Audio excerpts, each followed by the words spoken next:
September 2, 2015 Allen Kurdi എന്ന പേരുള്ള ഒരു പിഞ്ചു ബാലൻ, ആ ബാലൻ്റെ ശവശരീരം തുർക്കിയിലെ ഒരു കടൽത്തീരത്തടിയുമ്പോൾ അവിടെ ഈ യുദ്ധത്തിൽ ഇതുപോലെ ഒരുപാട് കുട്ടികളെ അല്ലെങ്കിൽ ഒരുപാട് ജീവൻ ഇങ്ങനെ നഷ്ടപ്പെട്ടുകൊണ്ടേയിരിക്കുന്ന ഒരവസരത്തിൽ ഈ സെപ്റ്റംബർ 1, 2, 3 തീയതികളിൽ ലോകത്തിൻ്റെ മറ്റൊരിടത്ത് നമ്മുടെ കൊച്ചു കേരളത്തിൽ നമ്മുടെ ഈ സജിത്ത് ബ്രദറിൻ്റെ പ്രയർ നടക്കുന്നുണ്ട്. പ്രയർ മാമാങ്കം, പ്രാർത്ഥന ആഘോഷം. അവിടെ സ്ഥിരമായി സംഭവിക്കുന്നത് പോലെ തന്നെ പല രോഗികളുടെയും തലവേദനയും മുട്ടുവേദനയും പിന്നെ മുടി വളർച്ചയും ഒക്കെ കൂടുകയും അങ്ങനെ പല അത്ഭുതങ്ങൾ നടക്കുകയും ചെയ്തു. അപ്പോൾ 1, 2, 3 തീയതികളിൽ ഈ നമ്മൾ പറയുന്ന ഇദ്ദേഹം പറയുന്ന ദൈവം അല്ലെങ്കിൽ ജീസസ് എങ്ങനെ ഈ പറയുന്ന സ്ഥലത്തെത്തുന്നു എന്നുള്ളൊരു ചോദ്യമാണ്. ഒരു പിഞ്ചു കുഞ്ഞ് കടലിൽ മുങ്ങി പൊങ്ങുകയാണ്. എൻ്റെ ജീവന് വേണ്ടി കരഞ്ഞ് വെള്ളത്തിൽ മുങ്ങുന്നൊരവസ്ഥ അറിയാമെങ്കിൽ അറിയാം.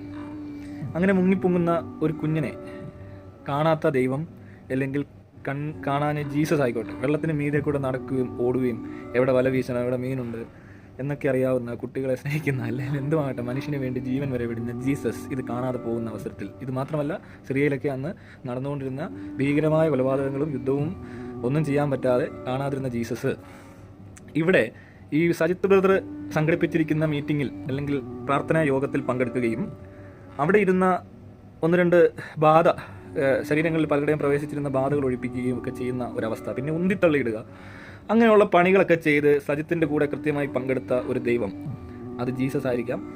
അങ്ങനെ ഒരു ജീസസ് ഒന്ന് ആലോചിച്ച് നോക്കണം. ഇതിനകത്ത് നമ്മൾ ആരുടെ തന്തയ്ക്കാണ് വിളിക്കുന്നത്? ഇത്തിരി പണി കാണിക്കുന്ന ദൈവത്തിനെ തന്തയ്ക്ക് വിളിക്കണോ, അതോ ഇങ്ങനെയുള്ള പരിപാടിക്ക് മാത്രം കൂട്ടിക്കൊണ്ടുവരുന്ന ഈ പാസ്റ്ററുടെ തന്തയ്ക്ക് വിളിക്കണോ?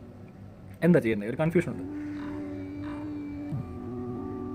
അപ്പോൾ ഈ വിശ്വാസികളുടെ ഒരു പ്രശ്നമുണ്ട്. വിശ്വാസികൾ അവിടെ കൂടിയിരിക്കുന്നവർ വിശ്വസിച്ചിരിക്കുന്നത് തീർച്ചയായും ഇവൻ വിളിച്ചപ്പോൾ വന്ന ഒരു ദൈവത്തെയാണ് അവർക്കറിയാവുന്നത്. ആ ദൈവം വേറെ എങ്ങും ആ ദിവസങ്ങളിൽ കണ്ടിട്ടില്ല.